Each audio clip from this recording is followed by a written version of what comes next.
Brian Crawford. Present. Leonard Matthew. Here. Lspc Jr. Here. Robert Meyer. Here. Lenore Feeney. Here. And Jason Hannon. Here. Have a moment of silence, please.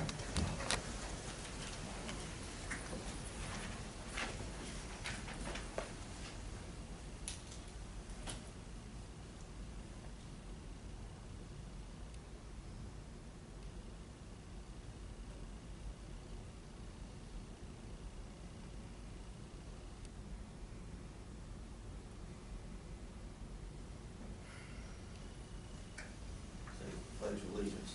I pledge allegiance to the flag of the United States of America and to the republic for which it stands, one nation, under God, indivisible, with liberty and justice for all.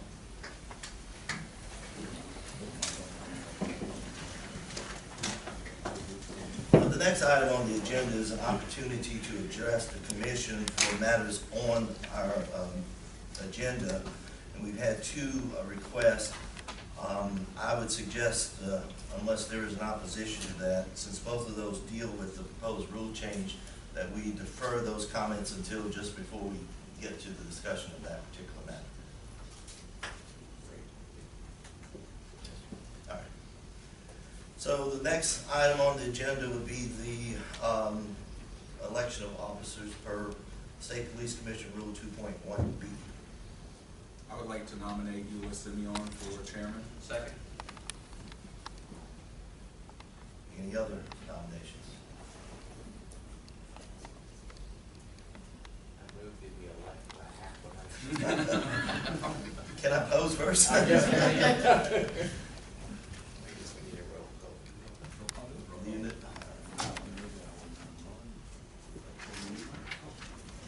I'm gonna abstain. Jared Ricky. Yes. Nelson Contrell. Brian Crawford. Yes. Leonard Knapp. Yes. And Robert Meyer. Yes. Okay, we've opened the nominations for vice chair. I'd like to nominate Brian Crawford for vice chair. Second. Any other nominations? Nominations are closed. Go ahead and take a roll call vote. Jared Ricky. Yes. Nelson Contrell. Leonard Knapp. Yes. Simeon. Yes. And Robert Meyer. Yes. Those are the only officers to be elected, so we'll move to the second item under the business items of the agenda, consideration of the December 12, 2019 minutes. Do we have a motion relative to those minutes? I would move that they be adopted. So forth. I'll second that. All in favor? All persons who were present vote. Anyone who's not present abstaining. All in favor? Aye. Any opposed? Okay, the ayes have it. The minutes are approved. Next item on the agenda is a consideration of a resolution to honor the accomplishments and legacy of former Commissioner Joe Cage, who, as some of you may be aware, recently passed. We would like to consider that, and we'll ask the executive director to read the proposed resolution. Mr. Chairman, State Police Commission resolution honoring the accomplishments and legacy of Joseph Shelby Cage Jr. Whereas Mr. Joseph Shelby Cage Jr. was appointed to the State Police Commission to represent the 4th Congressional District by the Honorable Governor M.J. Mike Foster on January 2nd, 1997. And whereas he faithfully and honorably served as a member of the State Police Commission for 3 full terms spanning 18 years. And whereas he continues to hold the distinction of being the longest serving member of the State Police Commission. And whereas Mr. Cage was proud of his educational accomplishments by means of Louisiana Tech, the United States Marine Corps, ULM Monroe, and the University of Houston Bates College of Law. And whereas he began his professional career in the criminal section of the U.S. Attorney's Office in New Orleans, later becoming an assistant U.S. Attorney in Shreveport, and then a U.S. Attorney for the Western District of Louisiana, serving under Presidents Ronald Reagan and George H.W. Bush. And whereas he loved law, history, all things Elvis, golfing, and daredevil behavior, such as airplane weenie walking, hot air ballooning, and flying in F-15s. And whereas his loving wife of 51 years, Susan, his children, and his grandchildren will undoubtedly miss his sense of humor, laughter, and genuine care for the people he loved. And whereas his presence in Shreveport and in the state will be sorely missed, therefore be it resolved that the members of the Louisiana State Police Commission hereby honor the accomplishments and legacy of Mr. Joseph Shelby Cage Jr. for his service to the Commission and the state of Louisiana. Thus done and signed this 13th day of February, 2020. I'll ask that we take a roll call on the acceptance of that resolution. Jared Rickey, Yes. Nelson Cantrell, Yes. Brian Crawford, Yes. Leonard Knapp, Yes. Robert Meir, Yes. and Eula Simmons. Yes. Let it be noted that the resolution has unanimously passed the commission in honor of the service that Joseph Cage has given to this commission through the years and has laid the groundwork and foundation for much of what we're doing today.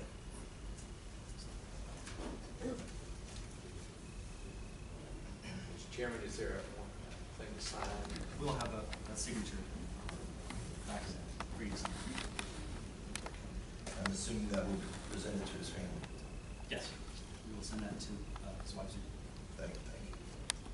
Okay, the next item on the agenda is a public hearing to consider proposed changes to Chapter 11 and Rule 12.4 of the State Police Commission rules.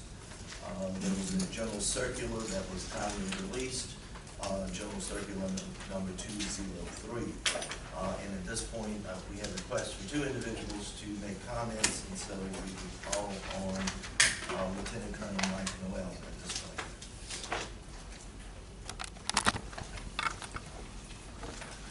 And y'all gonna speak together at the same time? Problem, yes, Okay. sir. We'll also call on Michelle Joy. Mr. Chairman, would it be appropriate for us on behalf of the Troopers Association to speak at the same time, or should let them finish? And how do we? We'll let them finish. I mean, you didn't submit a request prior to the meeting, but unless there's an objection from one of the commissioners, we'll go ahead and recognize you to speak as well.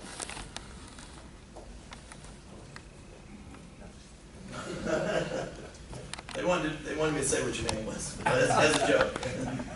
Go ahead. Mr. Chairman, Commission members, thank you. Lieutenant Colonel Mike Noel of State Police, Mr. Michelle Noel, legal staff.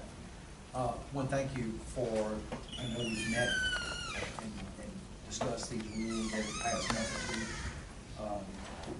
The agency is certainly committed to looking at all the rules that need to be adjusted. I know some are just simple cleanup, and others do try to resolve issues not only that the Troopers Association or troopers that make up the agency deal with every day, but also things that we see may help us work more efficiently. I think Ms. Gerard has a couple suggestions to the proposed rules to maybe clarify a few things with regard to the force leave. So I'll let her touch on it. Thank you, and certainly the rule as proposed, the main thing that I would like to point out in the discussions we had in the past public meeting, as well as a working rule meeting, is I noticed that proposed rule 11.9 is And only. for the record, there was no quorum at the rules meeting. Correct. I just wanted the record to be clear about that. With the proposed change to Rule 11.9 or addition with regards to restoration of forced leave, I wanted to point out that it only appears in the rules with regards to annual. I know there have been some discussion with regards to forced compensatory leave. So if there's any intent that there's a provision for restoration of that leave, I don't think it's addressed by this proposed rule change. Michelle, could you speak a little louder? We're having trouble hearing. what you're saying. I'm sorry, go ahead. If Mr. Bowden, why don't you move up here, maybe that helps too. You can move up, even though you want to speak down. What I addressed was the fact that the proposed rule change to restore forced leave only appears in the annual leave provision and doesn't address comp time if it was the intent to address that. The other concern that I have is when the rule refers to charges in a police environment in our world, charges usually implies some type of criminal charge. So it's hard for me to understand how this rule is supposed to work. And I'd really like, after other discussion, if there's additional comments, if there's some proposed changes to the current language that's proposed, to be able to speak on that. But when you talk about charges, we talk in terms of criminal charges. I think the intent of the rule is to apply to disciplinary charges or administrative charges, and that was my comment with regards to that. I think Was your comment to exclude from it criminal charges? it is not to exclude it, it's just, I don't know. It's not clear what the commission wants from the rule, so I would like to hear the discussion from the commission members on the rule and then might have additional comments on that. Thank you. And we certainly appreciate those comments, in particular the comment that there are other rules that we'll continue working on. That's one of the goals, as you might know, since this current commission has been in place, that we are slowly going through the entire set of rules, trying to clean them up. This is not intended to be the end-all of the cleanups. We're just trying to take it at a pace that can be digested and moved along. But yes, we intend to continue that process and do thank the department for its involvement in trying to help through that process, as well as the association and troops. All right. We'll go ahead now. Okay. My name is Marion White. I represent the Louisiana State Troopers Association, and so Floyd and I have some comments on 11.9 and a few of the other rule changes. So I'll start with 11.9.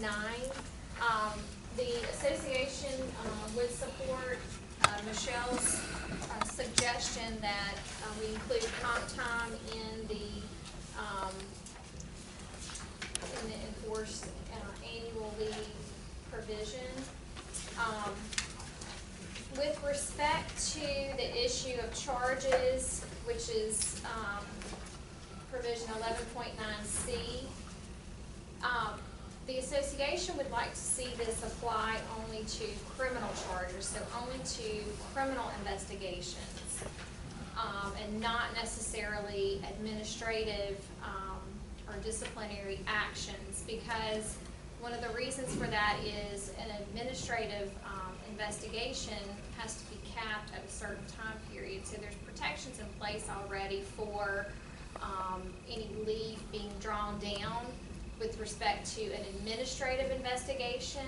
But when we're talking about a criminal investigation, there really are no caps in place right now to protect an employee, a trooper's leave balance from being drawn down to 240 hours. And so that's when you get into a situation when there's a criminal investigation where a large amount of leave can be drawn down, enforced annual leave can be drawn down in that instance. And if someone is cleared of those criminal charges, or if they do stand trial and they're cleared of those charges after a trial, then that's when we see that this would be this rule would be the most beneficial to the troopers to get that leave back after that sort of instance. But aren't there circumstances where, with consent, the administrative procedure and administrative investigation can go on for a more prolonged period of time than those set forth in the rules? And in those, albeit limited situations, you might run into a similar problem. If this will be, I can speak. Certainly. All right, so, there is a limitation of 120 days with administrative violation. And that leave, they can place somebody on administrative leave for the first 60 days. So the only thing that really could be time that they could be taken away from them, I guess,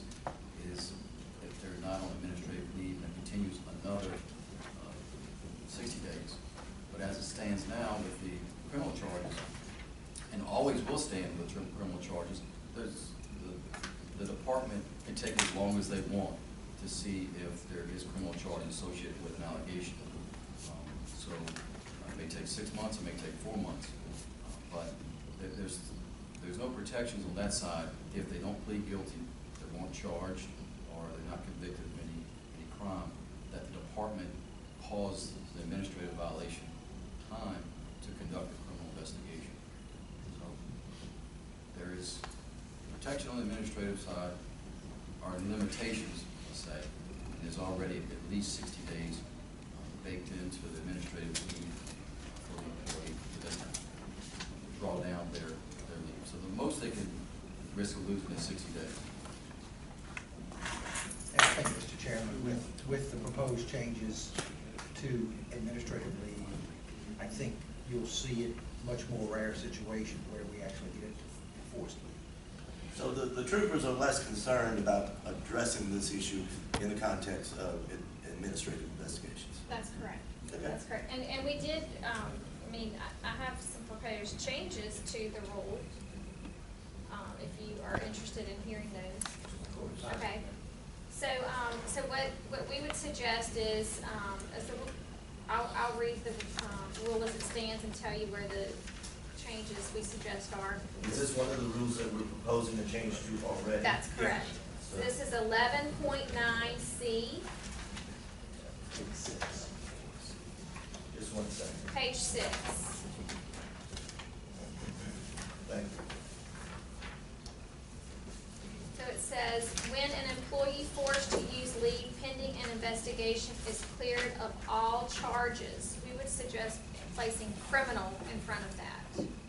So cleared of all criminal charges, and we would suggest deleting the words on appeal and after a final written decision, because that verbiage kind of lends itself to an administrative action, not a criminal action. So we would suggest deleting those, but keeping or in cases where charges are not brought, but put again in front of charges, put the word criminal. So it would read, or in cases where criminal charges are not brought. And then we would suggest deleting by an appointing authority, because again, that suggests an administrative action. And then keeping the remainder, Floyd, where did we have finally? In the third line where it says, it starts off when an employee forced to use leave pending an investigation is finally, if we insert the word finally cleared, we believe that that would resolve the issue. Cleared of all criminal charges and just delete the rest. Right, so, yeah, so insertion of finally before cleared. So that we're saying that it's after all appeal delays have run.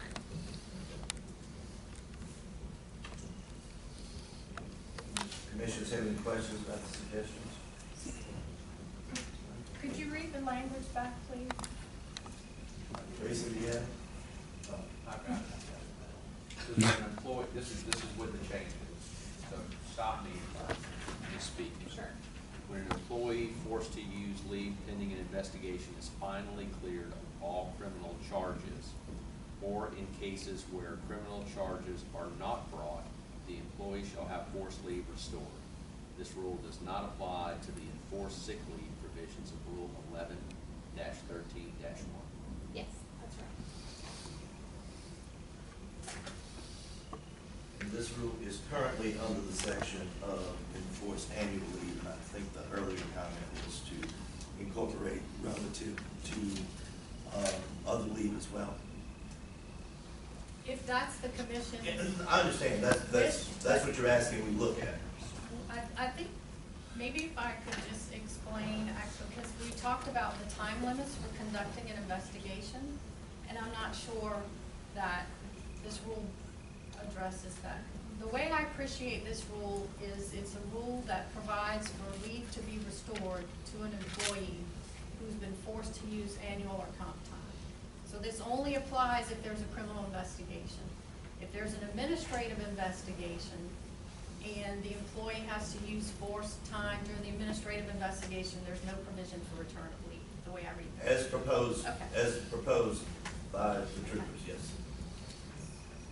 That's the way I would read it as well.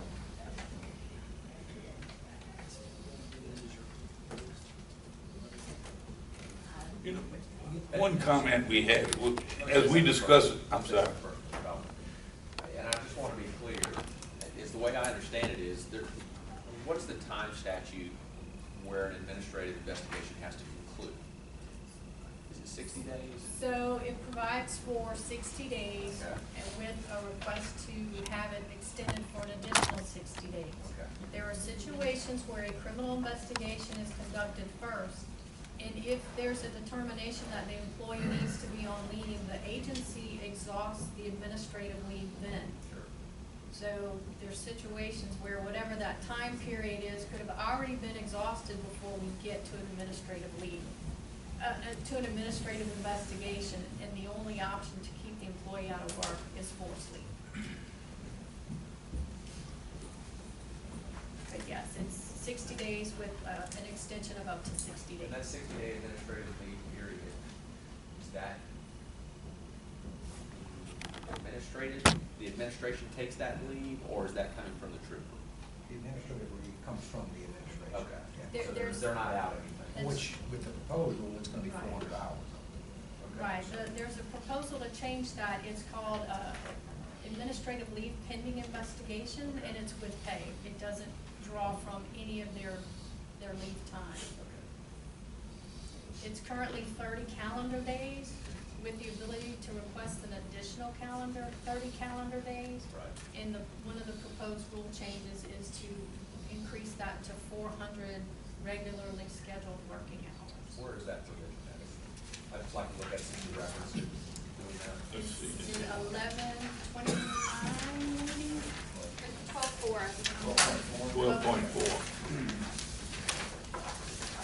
That's fine. 12.4D, I think it is, in the proposed category. How you start.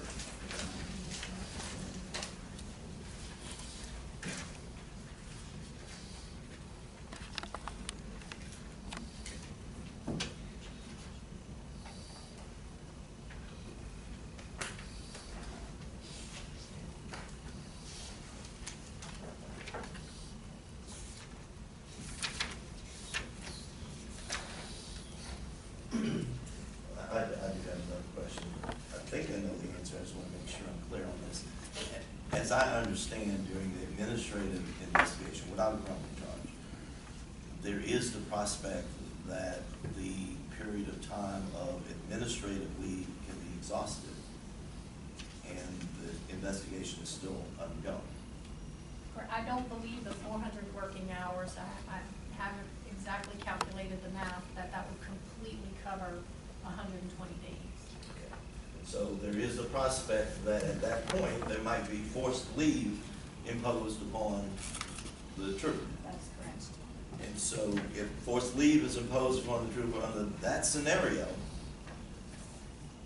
if we accept the proposed change, that trooper will not be entitled to get that forced leave back. Correct.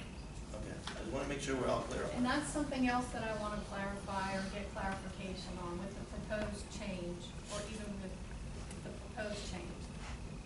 If we have a trooper who's under a criminal investigation, and almost always there's a subsequent administrative investigation into the conduct, and there's no criminal charges here, but there are administrative violations found, that under the proposed rule, there's no opportunity to get leave back. Yeah, that was my concern. And I'll just give you for instance, we had an employee years ago who was caught shoplifting. Criminal investigation started with the parallel internal investigation with the department. This particular chain of retailers, when it goes to appeal, if it's below a certain dollar amount, they drop the charge. They're not gonna show up and send an attorney, there's just not worth their time. So they dropped the charges, but we continued the investigation on the administrative side. He was disciplined for rule violations despite the fact that the charges were dropped. so that's a scenario where it did continue on even after that, so. Correct. There's a potential for the use of time there. Correct, and the way this rule is written is regardless, if the employee is disciplined for administrative violations, no leave is restored. I'm not sure. That's not my understanding. That would not be my read of the way it's written, relative to the forced leave related to the criminal investigation. It would appear that you might still could reinstate that leave. Now, relative to the administrative leave, that might be different. Relative to the leave that's imposed during the administrative aspect, the answer might be different, but I'm not sure that I would read the rule the way you just read the rule. Chairman, can I recognize? Yes, sir. Okay. Commissioner Neal. All right, so, the department is pausing and not conducting an administrative violation because there may be allegation of criminal charges, which I understand. And let's say the department takes 4 months. In that criminal investigation of 4 months, there will be some policy violations discovered. That 4 months, hypothetically 4 months, will be given, once, if there's no criminal charges, that 4 months worth of investigation will be given to the Internal Affairs with some, maybe some highlights of policy violations. There are limitations on the administrative side, and it's kind of against the spirit of the rules to where using a 4-month investigation and you bring it over to the administrative side and use that information to find violations that then will prevent that employee from getting time back if it's just administrative and criminal. Because there will be some, more than likely in a 4-month investigation, there will be some policy violations associated with both situations.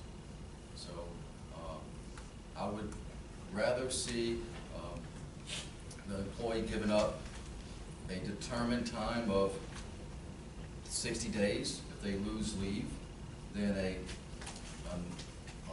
unregulated time that the department can conduct a criminal investigation and lose that amount of time that they may never get back.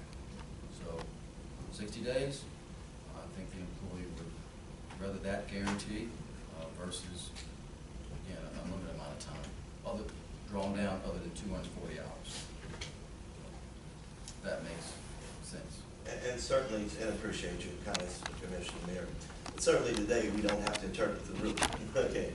I just make as a comment, I don't know that I would read it the same way that you read it. So the concern with that is you have two different burdens of proof. In a criminal investigation, you have to prove beyond a reasonable doubt. So the same conduct that's investigated criminally can be the same conduct that's used administratively in the burden of proof. The same conduct is more probable than not. So when the appointing authority disciplines the employee for the conduct, I don't see a distinction between the reason to use leave. It's an investigation. And the one point that I want to make is that every appointing authority in the state service has this discretion and authority. It's in the Civil Service Commission, and the superintendent has it right now through your rules. So he's the one charged with operating the agency, and that's what the rule is for, is operating the agency. And you're taking away his discretion somewhat by saying, if no criminal charges are brought, even though the conduct is bad to warrant termination on the administrative side, the employee gets back all of the leave. That's the concern. My only point is today we can't interpret the rule. If you've got a suggested language change to accomplish what you want to accomplish, we're open to hear the suggested language change. We're not going to pre-interpret what the rule means. The only reason I commented is because of your statement that I'm not sure, I'm not reading it one way or the other. I'm just not 100% convinced that your interpretation is the correct interpretation as it is currently written. And that's what I wanted to talk about before. Now we do have a proposed change. Okay, to let's that. talk about the proposed language change. So the agency proposes a language change to address the situation mainly when there is both investigations of the conduct. The proposed change is if. And we are back on rule 11.9. 11.9. 11.9C. Yes. If an employee in the classified state police service under criminal and/or administrative investigation is forced to use annual or compensatory leave upon the exhaustion of administrative leave pending investigation, the forced leave shall be restored under the following circumstances. As a result of a criminal investigation, no criminal charges are instituted, or the employee in the classified state police service is found not guilty after a trial, and/or as a result of an administrative investigation, no discipline is imposed, or after all appeals have been exhausted, no cause for discipline is found. When both a criminal and administrative investigation are conducted, both conditions above must apply. Are you suggesting that as a replacement to the current proposed change to C, or as an addition? As a replacement. You have a written copy of that? We could study. We have a copy machine, we could make more copies. So the problem that proposes is there's no limitation then. How much you can, if you have a 25-year employee that has 2,000 hours of leave, we could exhaust it all during a criminal investigation. But not theoretically, we could exhaust it all during the criminal investigation, then they have the administrative investigation, and he wins the criminal case, loses on a policy issue, and he's out his 2,000 hours of leave. There's no front-end cap. I mean, it's down to 240 hours. So if we have a guy that's been here a year and he has 250 hours, you can only take 10 of his, but you can take a year's worth of somebody else's leave, and that's you got to kind of look at both things at the same time. Mr. Chairman, if I could. Commissioner Cross. Let me ask a question, and this is to the administration. Is it policy to wait until the end of a criminal investigation concludes before the administrative matter is finalized, or does the administration take action with their internal investigation and the information that, this is kind of a unique situation because you're a law enforcement agency as opposed to someone who is not a fire department, for instance, and be able to do your investigation based on the information that you have available in front of you to go ahead and take administrative action as you see necessary, and then the criminal charges and that process continues out. Has that ever happened before? Both have happened. Currently, it is nothing prohibits us from doing an administrative investigation at the same time the criminal investigation is ongoing. And keep in mind, we don't necessarily do all of our own criminal investigations on our personnel. Sometimes an outside agency is the one doing it. But yes, nothing prevents us from doing them at the same time. We have, as a matter of internal policy, chose to wait until the criminal investigation is concluded before we start our administrative investigation. Once it starts, then we are bound by the time limits that are currently in. But under your current operating procedure where y'all wait, you could conceivably have a situation where a criminal investigation can be going on for 2 years, and y'all are waiting to do the administrative determination, and under the proposal that you're making, that person would lose 2 years, if they have accumulated 2 years of leave, they would lose 2 years of leave, where even though they got acquitted of the criminal violation or didn't get charged with it, whereas if there had only been an administrative procedure, that wouldn't have happened, that couldn't have happened. Conceivably, it could. Yeah. I would tell you that we realize that. Forced leave is not something we take lightly because we do realize the employee is put against to answer. So, if I can be recognized, if it's done by an outside agency, we can't ask them to move it any quicker, they have to take as much time, and that employee, again, is on forced leave. So, my opinion is that if the employee is found guilty of anything, including pleading guilty for any criminal charges, they would not get their time back. But if they've been cleared and there's no charges brought, then I think the employee should. I think we're saying the same thing. Yeah. So, I don't understand this to really be a cap on the leave, it's just a provision to give it back. That is correct. Okay. This is a provision to give it back, and the question is whether it would be appropriate to give it back when there have been no criminal charges, either because it got dismissed or you got acquitted, though you find an administrative violation.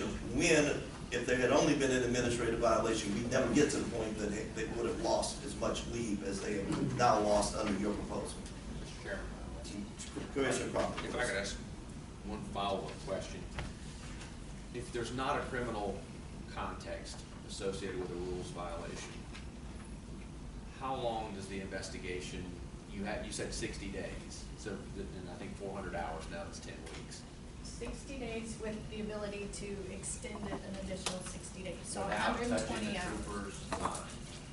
Or when does it No, start touching his time? That's from the start of the investigation to complete it. Okay. If on day one of the investigation, the trooper's placed on paid administrative leave pending investigation, Okay. that's 30 calendar days. Okay. And the rule allows an extension of 30. So up to 60 days he can be off, and that's With pay. calendar days. Correct. So 2 months he's off with pay, and that doesn't affect his time. No, the second 30 does. Or the second 30 does. No, No, it I doesn't. think it so. does not. Oh, I'm sorry. And I was they're about both, to- they're both with pay, correct. So 60 days off, Yes. doesn't affect his time, with pay, they're doing the administrative investigation, this isn't a criminal issue. Right. If it goes past 60 days, you ask for an extension, which I'm sure has happened before in complex issues, does it start going into the trooper's time at that point? Yes. That's where the forced leave starts happening? Correct. Okay. Now, if I could comment, just one thing, the reason the agency usually waits till the completion of a criminal investigation, and it could even be until the outcome of the criminal case, is because when we interview them administratively, they don't have Fifth Amendment rights, they can be compelled to answer questions, and that could cause some problems with a criminal So proceeding not in hearing administrative. assurances when you do your administrative investigation Correct. then, okay. So there are times when outside agencies conduct criminal investigations and our agency doesn't know until the employee's arrested. Sure. So in that case, no leave would have been used. I checked, and since this administration began in March of 2017, there's 10 troopers who have been placed on administrative leave pending investigation and then switched to forced leave. Of those 10 troopers, 7 have either been terminated, resigned, or retired as a result of the investigation. 2 have returned to duty, and 1 is ongoing at this time.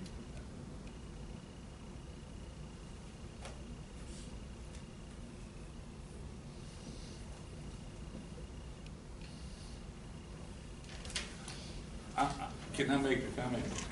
And I might be wrong about this, but I don't think people get automatically placed on a paid leave. I think they could be under investigation and be put on forced leave.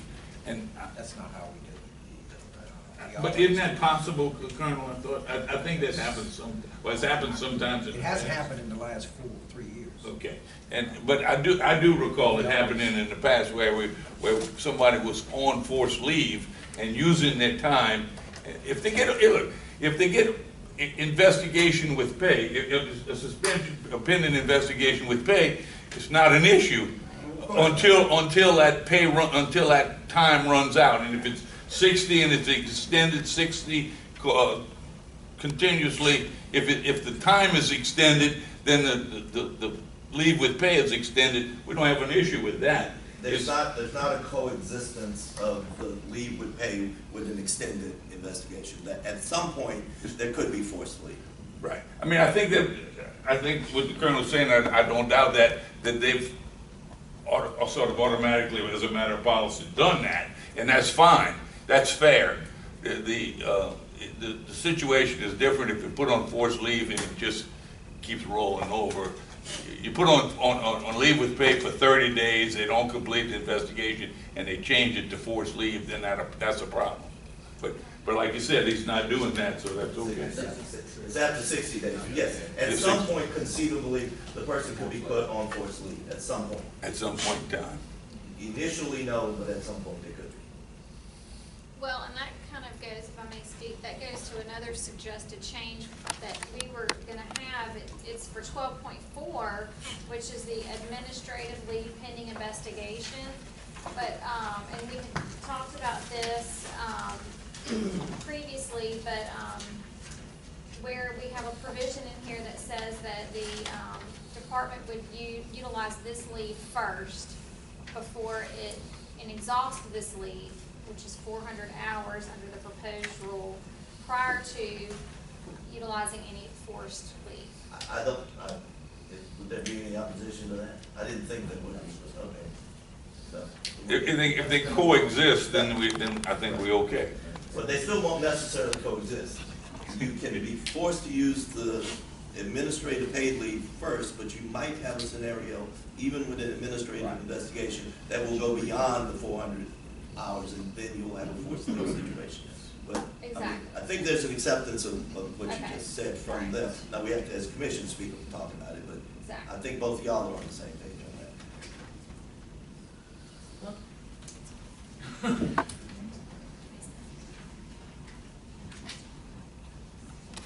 You need that language word for word right now? Because it's written down. You want to propose the language? And where so we get that? specifically? Okay, let's see. So I would propose, so we're dealing with 12.4. Okay, in D, right now the proposed rule says an action taken under this rule shall not exceed 400 regular duty working hours. And I propose we add after that, that we say this, let's see, I'm going off the cuff here, I apologize. The 400 regular duty working hours shall be exhausted prior to utilizing enforced annual leave in Rule 11.9. Or enforced leave, maybe expanding Okay. on that. Enforced leave.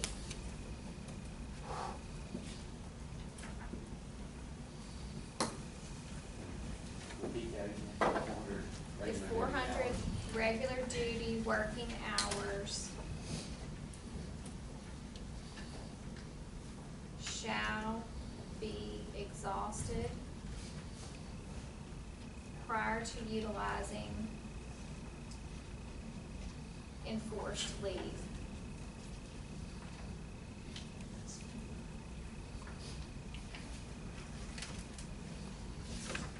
That's currently the practice, whether, if I understand, that's currently the practice, whether it's enforced in the rules or not. Correct? Yes, sir. The guidance comes from civil service. That's what they require for employees, is that if there's an investigation, you use the paid leave before you take the employee leave. So as I appreciate, there will be no opposition from anyone on making the change that's been suggested.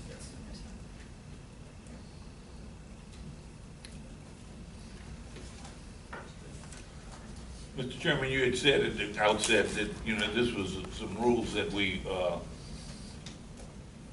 currently gonna try and adopt, but this is not the end of it, and that was the nature of my comment about officers being used forced leave, having, long-term officers having a substantial amount of leave that they can be used, and, when you get towards the end of your career, as a practicality, you're trying to save that time to have it added to your retirement and so forth. And so the long-term officer is subject to more of a, if you look at that as a penalty, if he doesn't get it back, he can, I see a lot of officers with 2,000 hours of annual leave, as I indicated, whereas a young officer probably is using it all as he accumulates. But that's just a comment for the future to think about, maybe limiting how much you can take from somebody.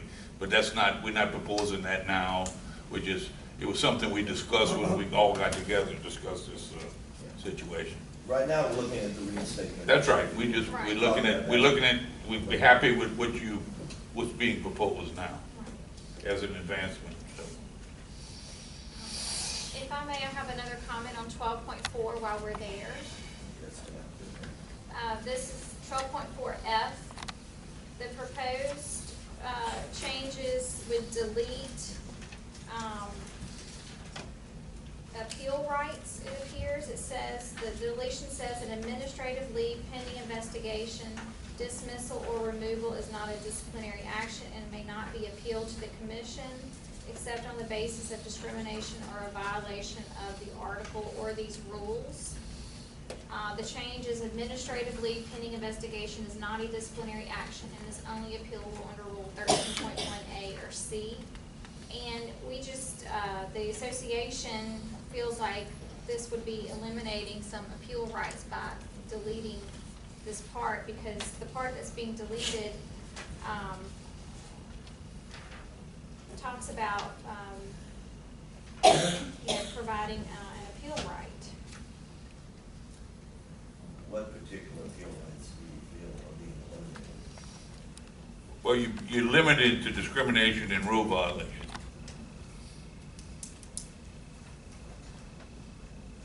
I believe that's by the Constitution.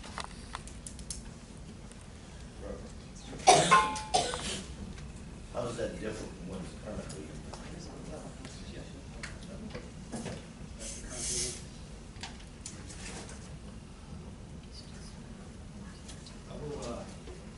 I will advise that the language currently in Rule 12.4F refers to it as administrative leave pending investigation, dismissal, or removal. That is no longer or has not been the title of Rule 12.4 for some time. So that's one element for the update, is for clarification. It's administrative leave pending investigation is the actual title of Rule 12.4. And discrimination or rule violation is covered under 13.1A and 13.1C. So just making it specific. Yeah, Yeah. I don't think I'm not sure. I don't think it's a problem. It was not, as we were working through this, wasn't intended. That's why I wanted to know if it changed something. But I don't think it did. Okay, thank you for that clarification.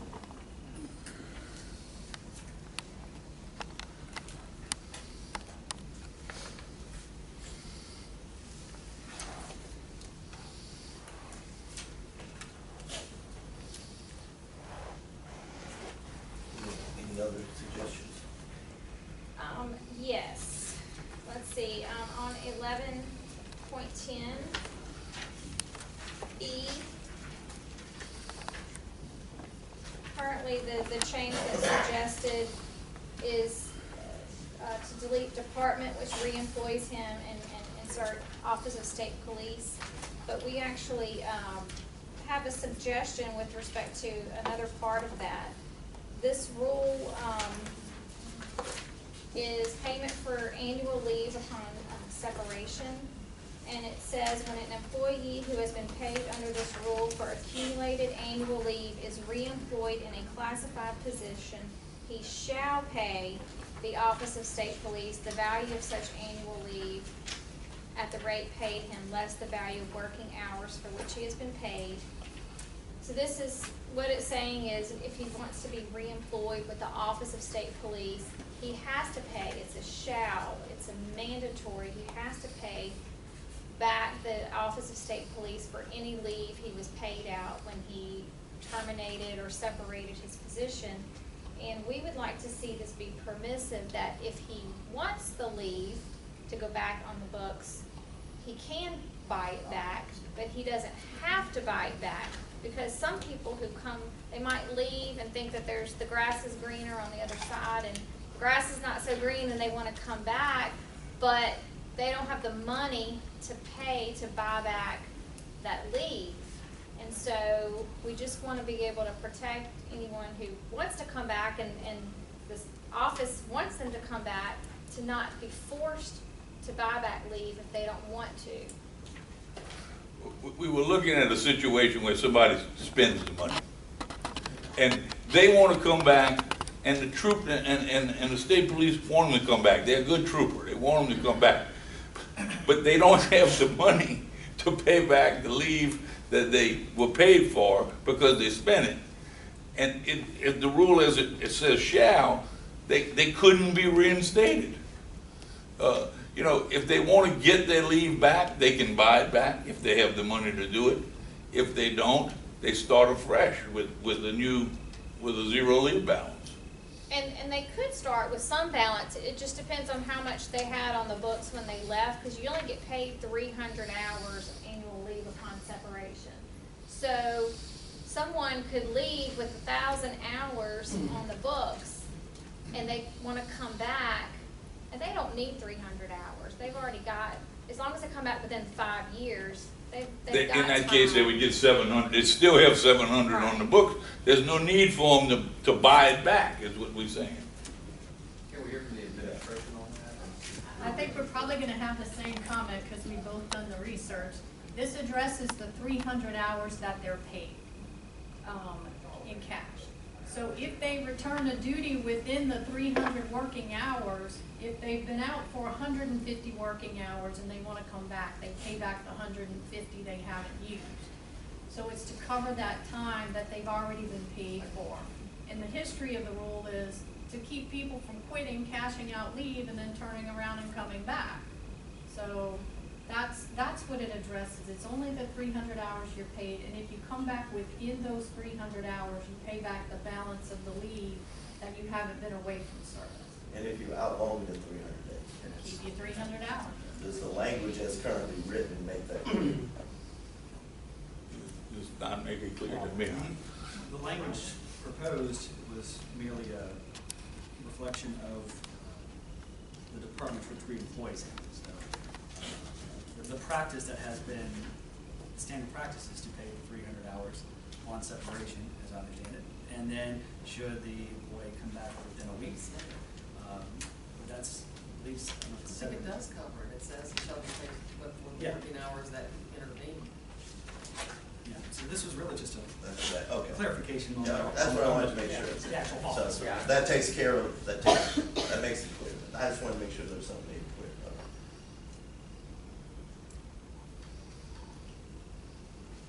But let's write that down as a proposal when we get to discussing, as the commission gets to discussing this, we'll address it. Thank you. Our next comment is with respect to Rule 11.13.1, which is an addition to the rules, or proposed addition. There's currently not an 11.13.1. This is enforced sick leave.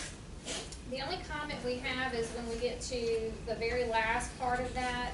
This is with respect to an appointing authority having discretion to place an employee on sick leave. And it says there's 2 reasons when that could take place. Number one, when the employee asserts the need to be absent, which is fine. The second part there, it says when it is apparent that the employee is unfit for duty due to an illness, injury, or disability. We would just like to see some sort of maybe an appeal right on that, or a method to challenge that, because it can be very subjective who determines when it's apparent that an employee is unfit. I'm assuming it's the appointing authority, or maybe some sort of a provision where a medical doctor, there would be a medical opinion saying that person is unfit for duty. I have a question. Currently, is enforced leave outside of the sick leave, imposing enforced leave appealable other than as a rule violation? I think, it's important to keep in mind, I know you're not saying or suggesting that the appointing authority not have the ability to force someone to use sick leave when it's apparent there's a problem. We're not gonna keep somebody around the office who is obviously ill, contagious, unfit for duty.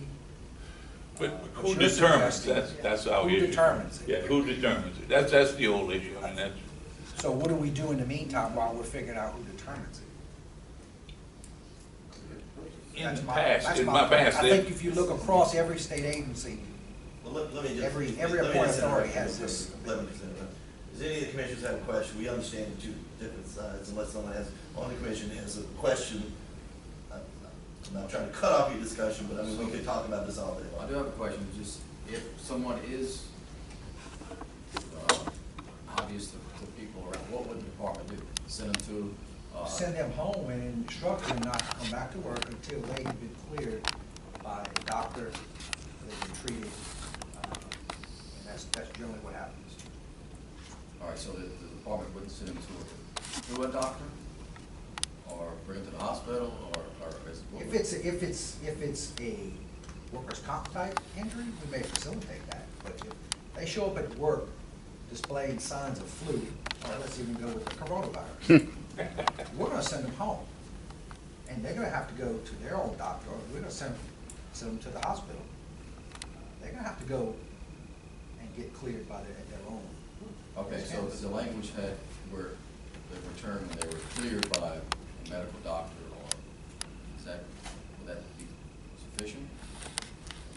Because they may come back with a doctor's note saying that they're cleared, and you say, well, we don't care, obviously you're not,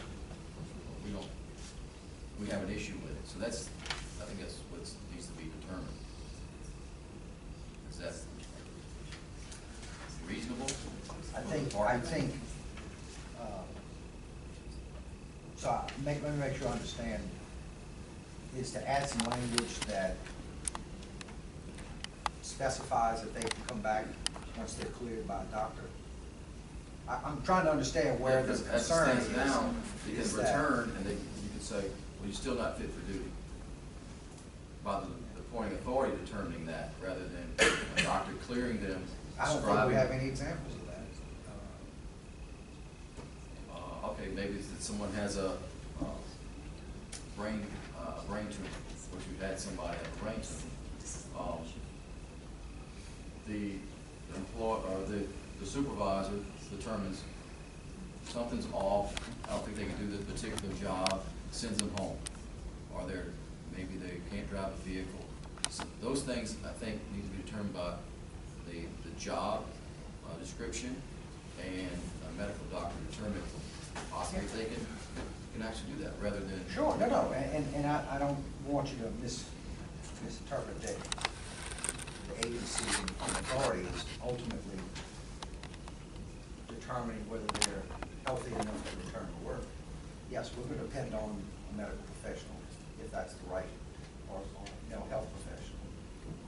But I think initially, when we're in the day-to-day operations of the agency, it's important that the appointed authority can at least initiate, hey, you need to go home.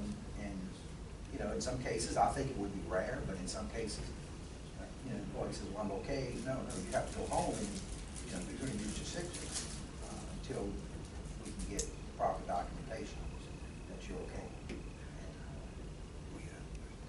So that's my concern, is that we don't limit that ability. I agree that, yes, I'm not. So the question is returning from the illness or injury or disability, and who determines that? I think is what's in question based on the force, or is it? The other thing is it a right to appeal? For instance, somebody gets sent home, and I understand that they have some obvious symptoms, they get sent home, you don't want them infecting other people and like that, that's cool. I go to my doctor, I get a doctor slip saying I'm capable of returning to work, and it goes back to the appointing authority, and can you still put, if you have a doctor's certificate from a legitimate doctor, you bring it to them, can they then say, no, that's not good enough? Who makes the determination at that point? I remember, Colonel may not remember, I remember some cases under long ago administration where they would send somebody for fit for duty, what they call fit for duty evaluations, and we'd have a big fight over what one doctor says is fit for duty and what the other doctor says not fit for duty. As long as we have some appellate rights, that's fine, but if you take away the appellate right from the decision that was ultimately made, that's a problem. Because We could have the appointing authority saying you just can't come back, and then you exhaust your sick leave, and when you exhaust your sick leave, you're terminated. And I see that as a problem if we don't have coexisting the right to appeal that decision. So we're gonna appeal sick leave, is what we're trying to establish. Well, you have another doctor.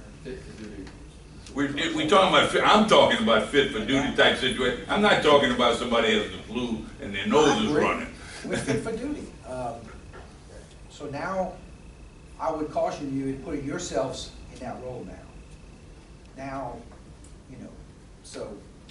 Well, but who makes the decision? Who makes the final decision if we have conflicting doctor's What reports? if you have a third doctor? Is that supposed like they do in- There are other laws and rules that the agency is bound by with regards to employees working. For me, with the enforced sick leave, if we're talking about a fitness for duty issue, there is an evaluation done, and if there's a determination that the employee needs some type of treatment, the appointing authority has the ability to put that employee out on leave until they complete the treatment. It's a condition of returning to duty. I'm not aware of any situation where there's been long extended uses of leave, but that's part of the operation of the agency. I mean, and it's protecting the public safety. So it's a tool that, you know, is given to appointing authorities around the state to manage an agency. Like I said, I'm not aware of. We have to review it on different levels, the ADA, FMLA. We have a lot of laws and rules in place that we have to look at in dealing with the issue. But I think this is kind of like an emergency provision there. You know, certainly if the employee gets some type of diagnosis and they can't do the job, they use sick leave. But if there's an emergency situation too, where you have an employee exhibiting signs or physically you can see that they're not able to perform the job at that time, the appointing authority should be able to send them home. Commissioner Carter. I wonder if there's a way to compromise and put a cap on this particular rule to say if it's an emergency situation, the appointing authority has the discretion to send them home for up to 3 days.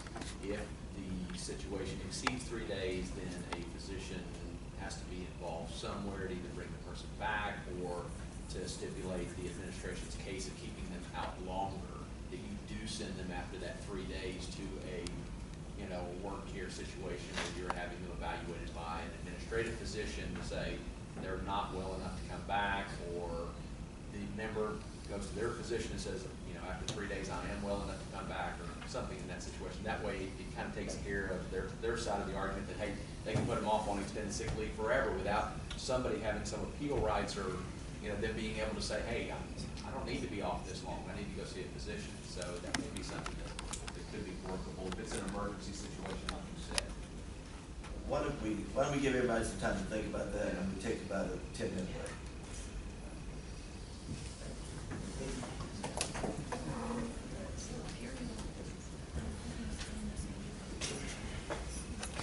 Issues relative to this particular proposed rule change relative to sick leave. My suggestion would be that the sides get together, submit some proposed language, we'll table this one, we're going to move forward the rest, table this one, if I would get a motion to do that, and then that'll give us an opportunity to discuss it outside the context of everybody trying to go back and forth. We can sit down in a round table, square table, whatever kind of table people can agree at. And once we figure that out, we'll send it to Washington and tell them to send it. Come up with some appropriate language for this particular rule change. So is there a motion? Yeah, I'll make a motion to table 11.13.1 for sick leave. Is there a second? Second. All in favor? Aye. Any opposed? So we'll bring that up another day. Any other suggestions? Yes, we have one more rule we'd like to comment on. It's 11.19. Currently, the rule is entitled Transferring Annual and Sick Leave Between Departments. And the proposed change is to eliminate that title and to call it Leave Following Military Service. So the association would object to deleting the transfer of annual and sick leave between departments. I think based upon discussions that this is a rule maybe that is carried over from civil service rules. And one thing we'd like to just kind of open up for discussion with the commission today is this notion of transferring leave. I know, you know, we have the state police, the Office of State Police, we have Department of Public Safety and Corrections, and we have all the other departments under the state of Louisiana. If this rule, if the change occurs as is proposed, I think what we're gonna have is we're gonna have all of the annual leave that someone, or sick leave, that an employee has when they separate is not gonna be able to be transferred out of the Office of State Police to another department. And one of the issues that the Troopers Association sees with that is a lot of times, my understanding is we have employees who come from the Department of Public Safety and Corrections, and they come over to State Police. But they are not going to be able to transfer their leave credits from Department of Public Safety to the Office of State Police if they become a trooper. And if you've got someone who's got a lot of leave, you know, there at the Department of Public Safety, then that might hinder that recruiting of that employee. And so Let me just get a clarification. Do we have any authority to regulate the ability of someone leaving public safety and coming to the state police? If someone leaves the state civil service system with leave, that leave is not transferable to the state police service. This state police service, when established, carved out its own separate civil service board and system. And civil service does not take leave from state police service, and they do not recredit it into the state civil service system, and vice versa. It's not. But it does remain in the civil service system if that person chooses to go to some other department within 5 years. So although this change appears to be a change in the rule, it's not really a change in the rule because this was never really applicable to begin with. It was just verbiage that was carried over from a system that had multiple departments. Multiple agencies, multiple departments. For purposes of the state police service, there's one agency, one department, and that is Office of State Police. That's where everyone who is graduates of the State Police Training Academy and enroll with the state police service fall under this commission's jurisdiction, and leave doesn't transfer.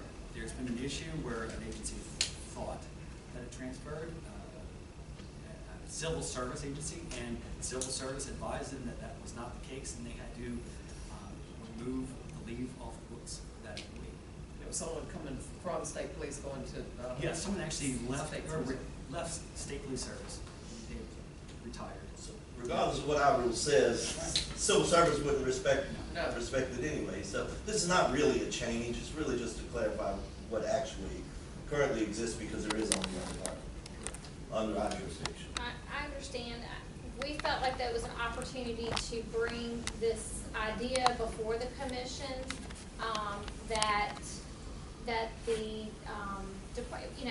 the Office of State Police is under the Department of Public Safety and Corrections. I understand there's two different systems. There's the state police system and there's civil service system.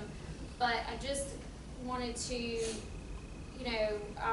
mention to you that as a recruiting tool, the ability for a police officer under DPS to transfer his leave over to state police should he decide he wants to go through the academy would be a very good recruiting tool, and vice versa. And so if there's some way that there could be a memorandum of understanding or something to make that happen, that it would be beneficial, I think. In our discussion. I think Commissioner Crawford might have it.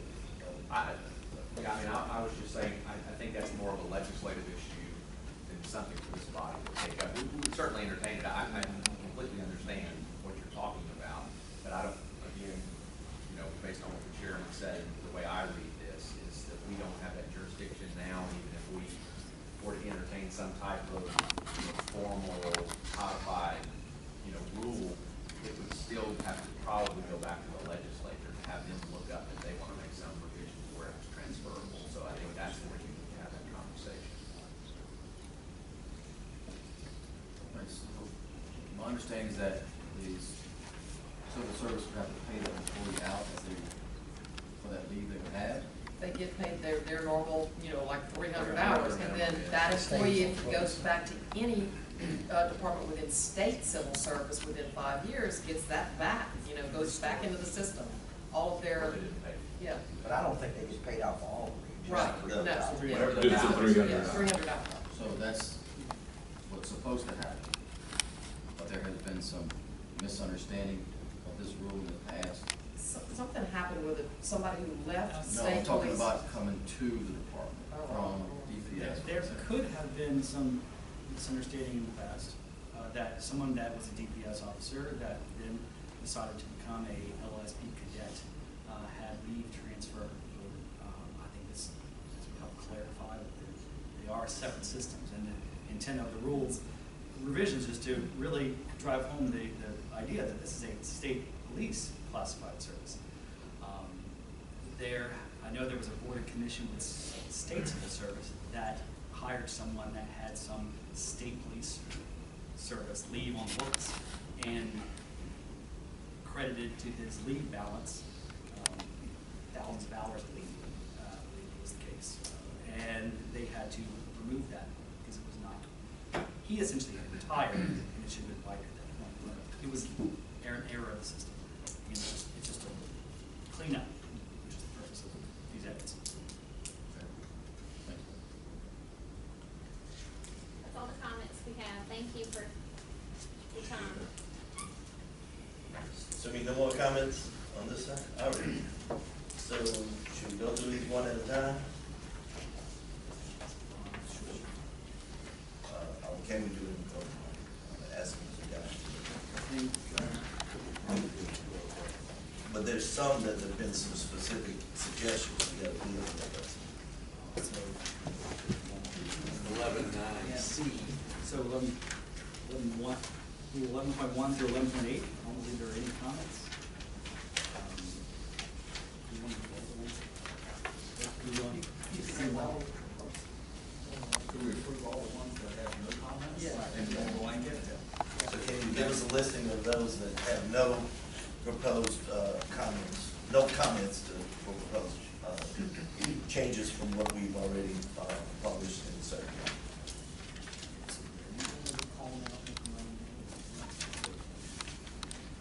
And let's do chapter 11, rule 11.1 through 11.8. Have no comment? Well, is there 11.8? I thought 11.8 was repealed. But Well, you see, it's changed. It is a change. But we have to change what it currently says. It currently Okay. says it was repealed. It wasn't really repealed because there was no state police commission in 57. And this is carried over from the civil service language. So we want to make it more appropriate instead of saying repeal, which it never was, that we just intentionally left it blank. So 11.1 through 11.8, there were no comments? No comments? Would it be appropriate to entertain a motion to adopt the proposed changes as promulgated in Circular 203 on those aspects of the proposed changes? Mr. Chairman, there were also no changes on some after 11.8. Should we just take them in their totality, so we go through the entire document and then adopt all of those no changes at one time? If you can give them to us all at one time, that would be agreeable to me, yes. Okay, so rules 11.1 through 11.8. 11.10 through 11.12. We had a comment on 11.10. So 11.13. They made a comment on 11.10. 11.10E. Correct, my apologies.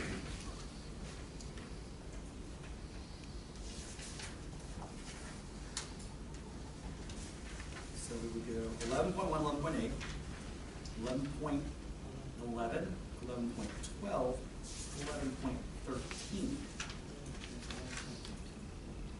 11.13.1 has been tabled. Then 1114 through 1118.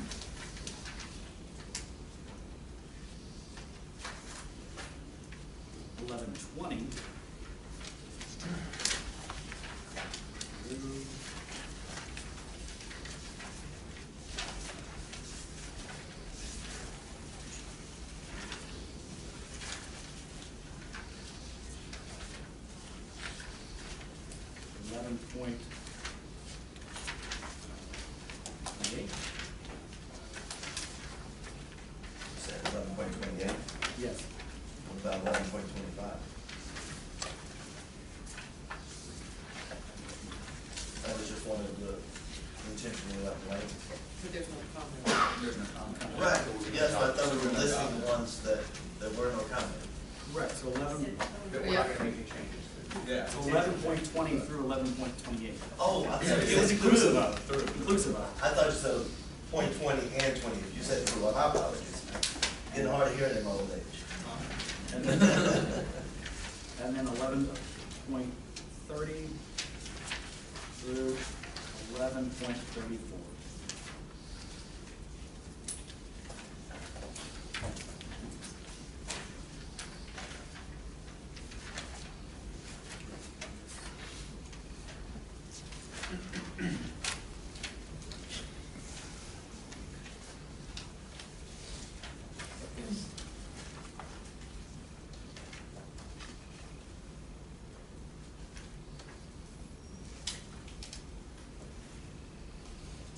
Those are the rules in chapter 11 that were promulgated with no comment. Just one second. Sure.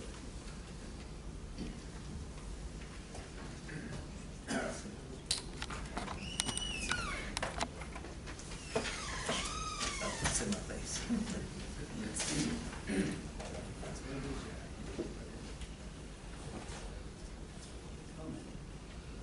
I did have a comment on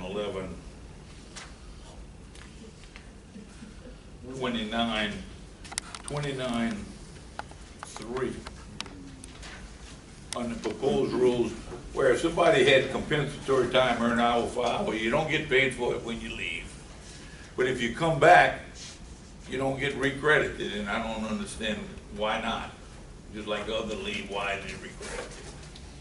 We didn't include 1129. Oh, we didn't include, okay, I'm sorry. Not the current Not in this one. rules Okay. that have no comment. Okay. 11.29 was subject to comment.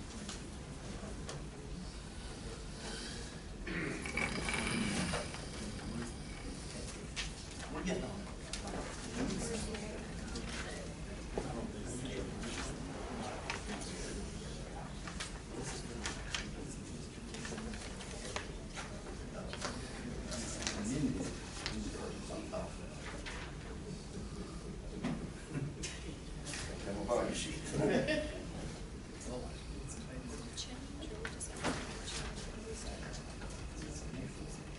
So the chair would entertain a motion to adopt as promulgated changes to rules 11.1 through 11.8, rules 11.11 through 11.13,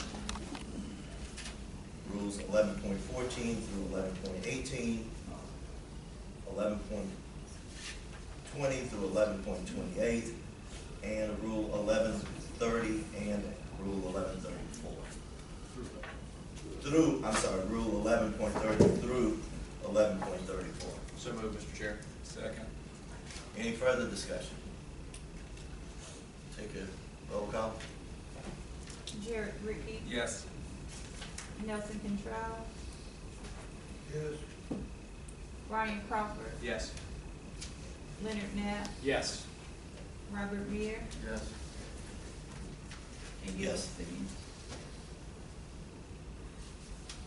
All right, now we have those that, there were comments that we need to take individually.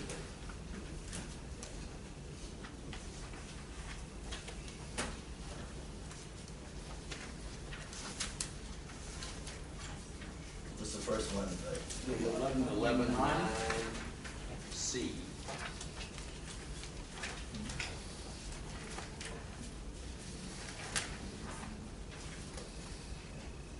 Now we have two different competing proposed 11.9C. One that we had as promulgated with some changes we made pursuant, changes made on the draft pursuant to the request of the association. And I understand that the department has actually submitted in writing an alternative version of Rule 11.9C.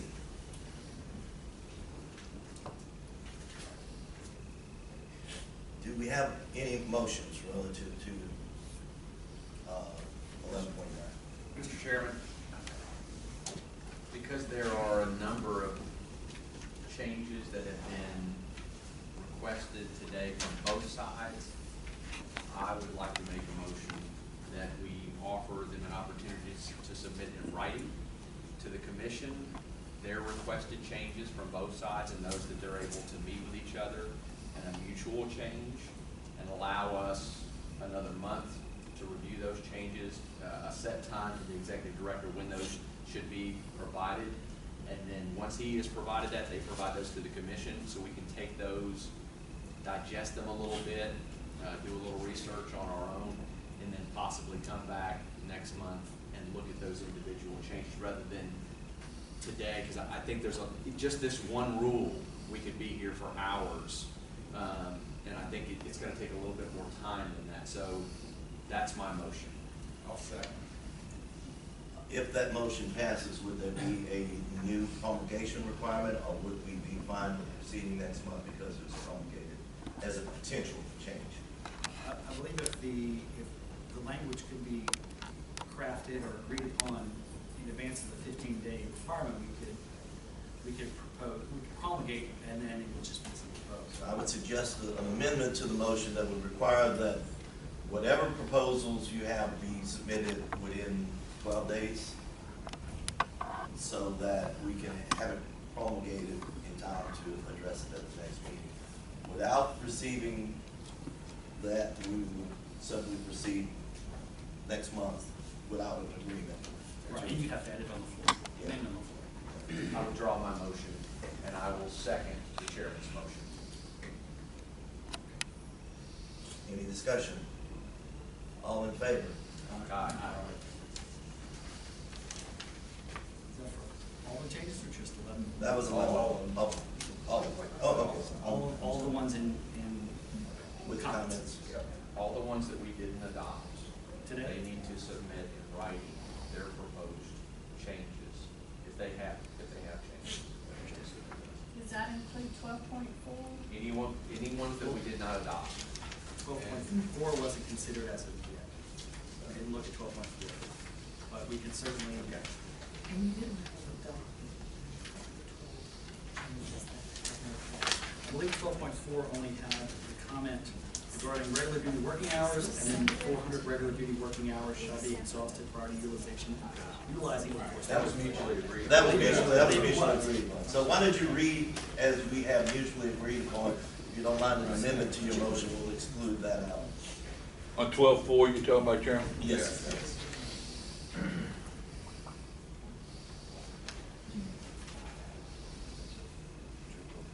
I have it written. No, I'll just. Okay, the revised verbiage. Read 12.14. An action taken under this rule shall not exceed 400 regular duty working hours. If 400 regular duty working hours shall be exhausted prior to utilizing enforced leave. Period.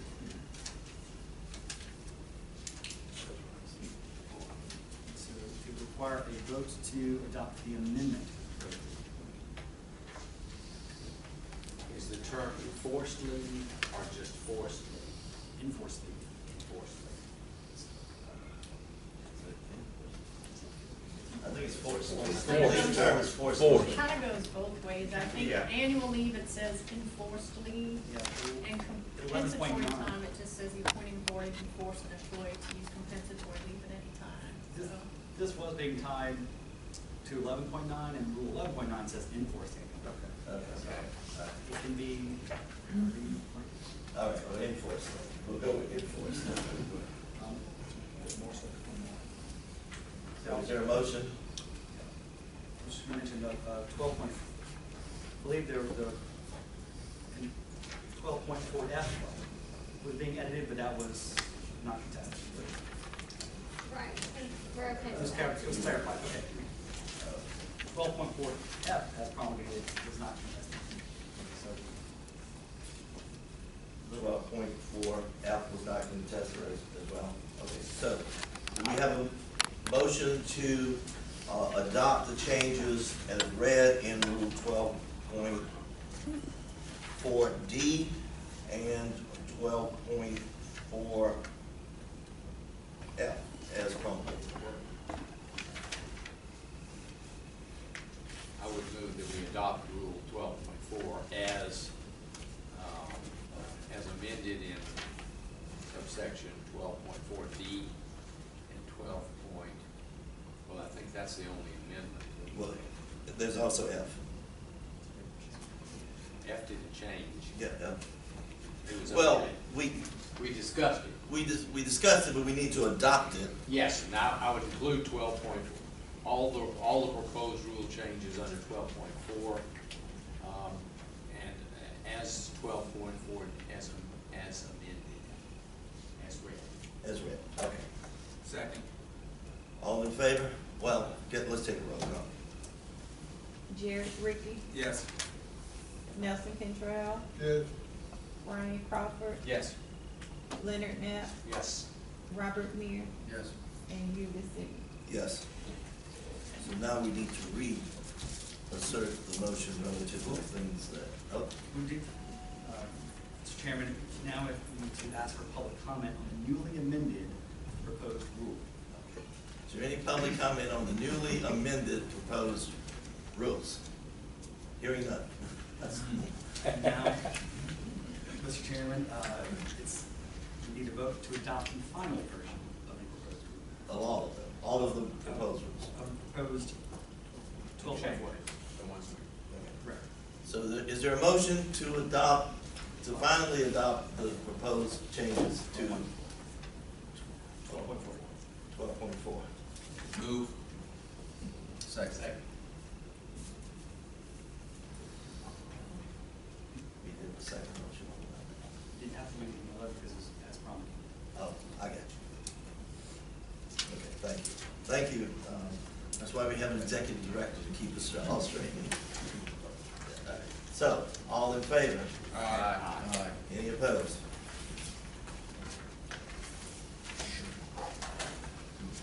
Now, let's only motion to give those comments. We need to vote on that motion.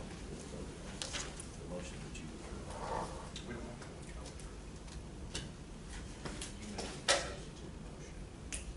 That we would. Okay. Request. Right, so there's all- A second is your motion. Oh, yeah, that's what I was thinking. Yes, sir.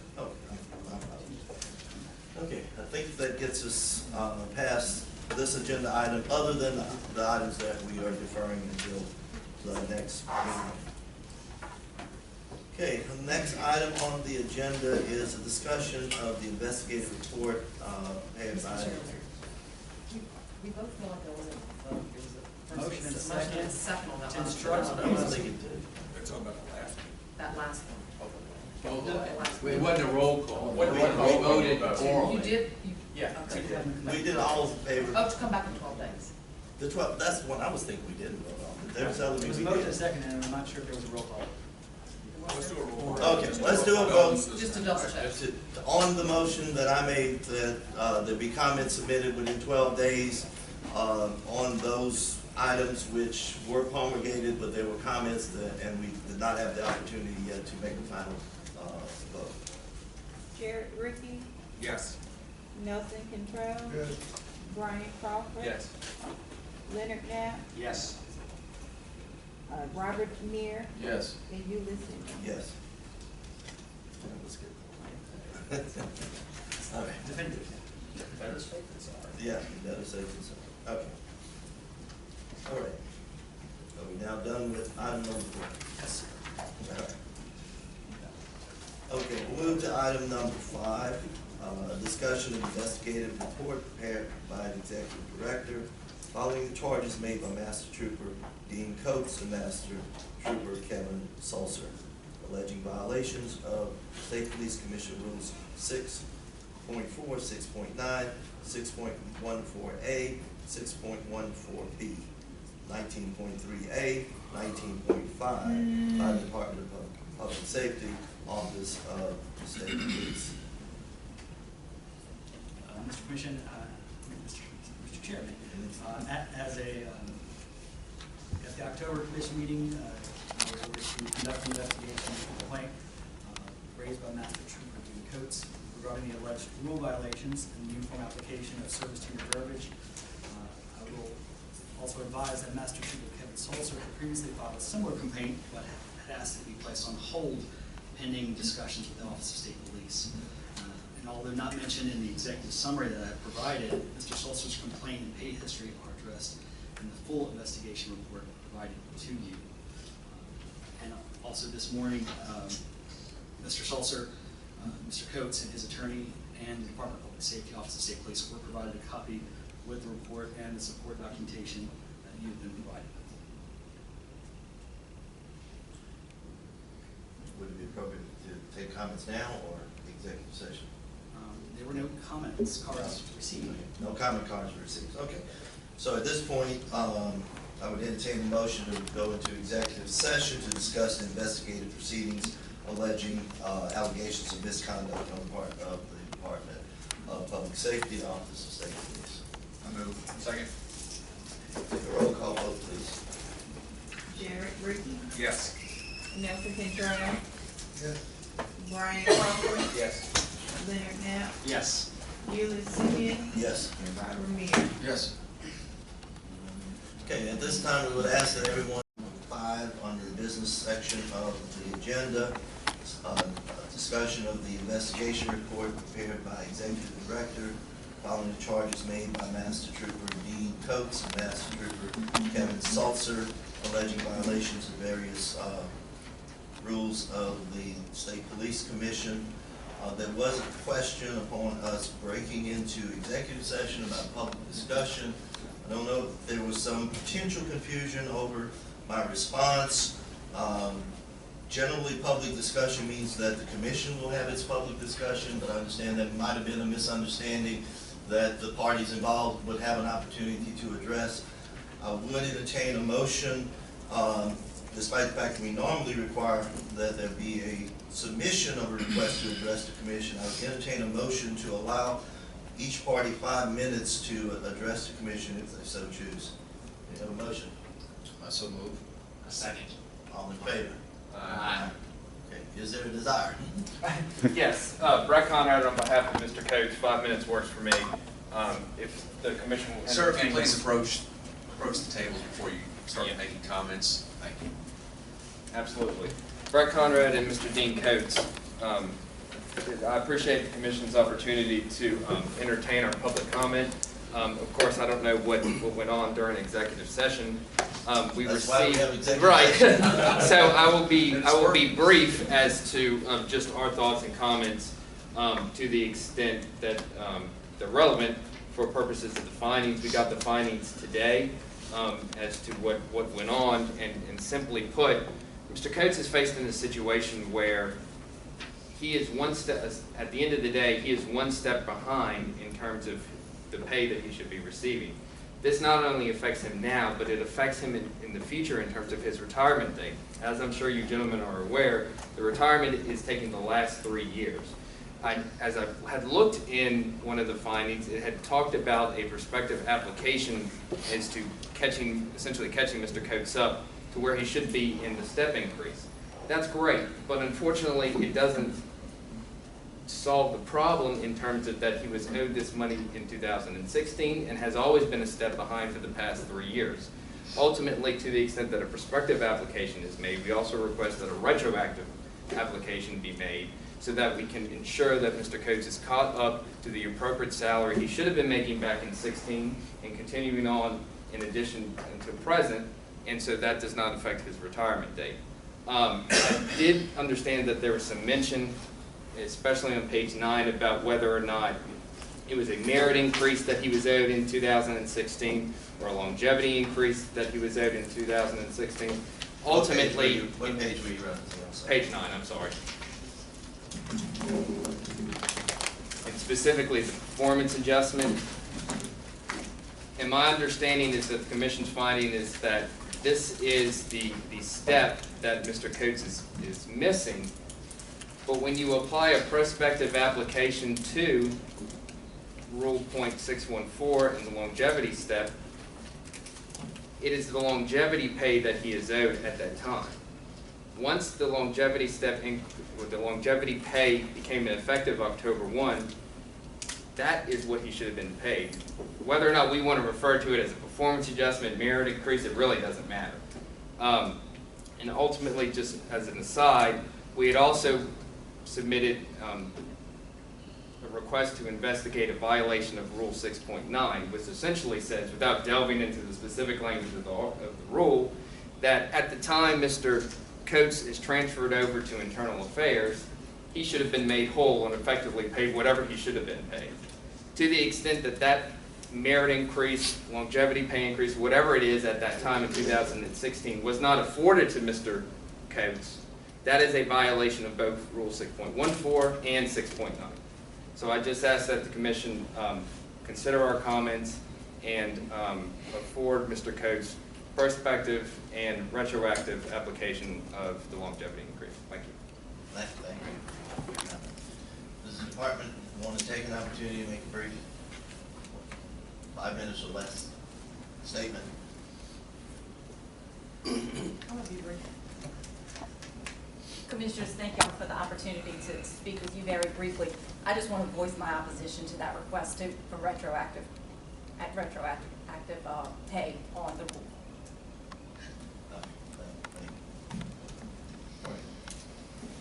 So at this point, do you have any motions to be heard, and we'll have discussion following any motions that might be made? I would make a motion based upon the investigation to find that the State Police Administration failed to obtain the State Police Commission's approval prior to withholding performance adjustments in accordance with Rule 17.5, and violation that occurred for fiscal year 16-17, and with the note that the issue can still be presented to us if so requested by the administration.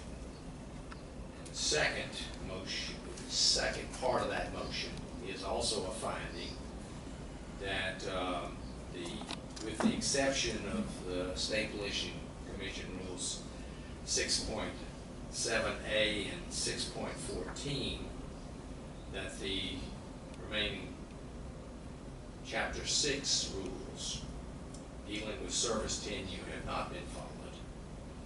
That issue also can be presented to us if so requested. That is my motion. We find a violation of those portions. Is there a second to the motion? I'll second. Okay. Would you accept a friendly amendment to the motion, which would also indicate that despite, if we were to vote in favor of the motion, that despite those violations, that this does not include any interpretation of rules, any of Rule 6 rules mean. In particular, we're not interpreting Rule 6.9 at this time. We're simply finding that there have been some violations under some interpretations of Rule 6.9. Yes. Would you accept that? Yes. Okay. Any discussion of the motion? In particular, I would just like to discuss the point where I believe that there has been a potential violation of the rules, in that the department does have the right to do a layoff avoidance measure. However, in order to do a layoff avoidance measure, the department is required to come before this commission and seek our authority to do that. Even if there's an executive order that does not prevent does not eliminate the obligation on the part of the department to come to us to seek a layoff avoidance determination by demonstrating that it doesn't have the funds to comply with what those rules require of it. And I agree with the addition to the motion that at this point, the department still has the ability to do that, and we will consider that if the appropriate evidence is submitted. Any other discussion? All in favor of the motion, say aye. Oh.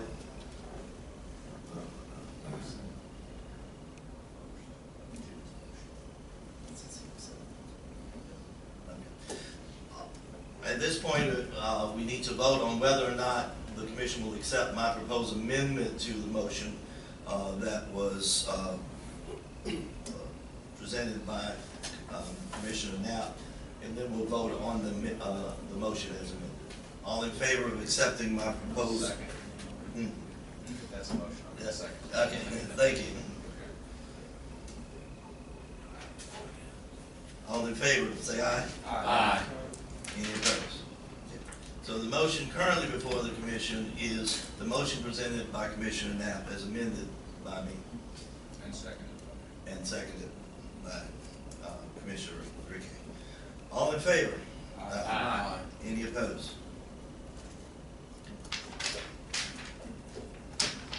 Okay. I think that brings item 5 to a conclusion. Item number 7 on the agenda, opportunity to address commission by employees or others on matters not on the agenda. Do we have any requests for that?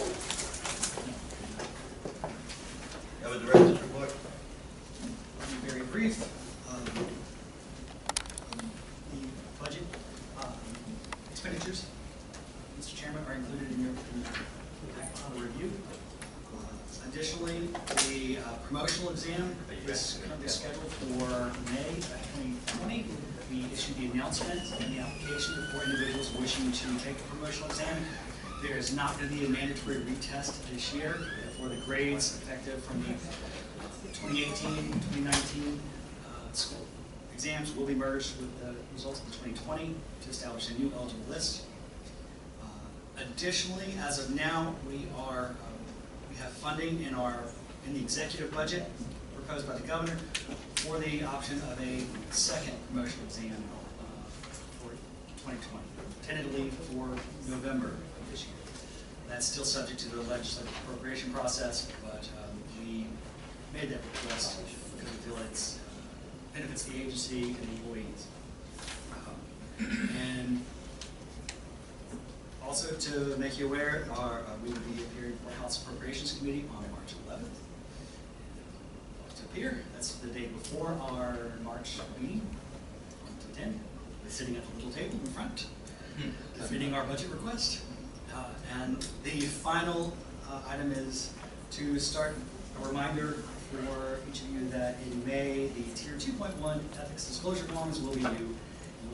We'll be reminding you monthly to have those submitted to them for us. Send us a fillable in, Yeah. We'll work on it. And that concludes my direction. Thank you. Any other business? Not? Have a motion to adjourn? Move. Second? Second. In favor? Aye. Ayes. Any opposed? The ayes have it. Meeting is adjourned.